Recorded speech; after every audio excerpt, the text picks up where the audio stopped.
सल्लल्लाहु अलैहि वसल्लम की एक्सरसाइज के सवालों को हम हल कर रहे हैं। 8वें सवाल पे हम पहुंच चुके हैं। 8वां सवाल बड़ा दिलचस्प है। नीचे कुछ लफ्ज़ दिए गए हैं और हमें कहा गया है कि वाहिद की जमा और जमा के वाहिद बनाएं। तो आप सबसे पहले उन लफ्ज़ों को पढ़ लें, उसके बाद हल कैसे करेंगे। 3 कॉलम आप अपने पास बनाएंगे। पहले कॉलम में लिखेंगे अल्फाज, दूसरे में लिखेंगे वाहिद और तीसरे में लिखेंगे जमा।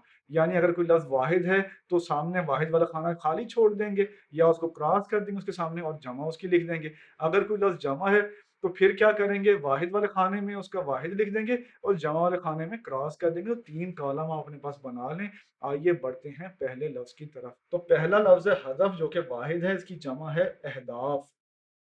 फिर लफ्ज़ है झंकारें, जमा है, इसका वाहिद है झंकार।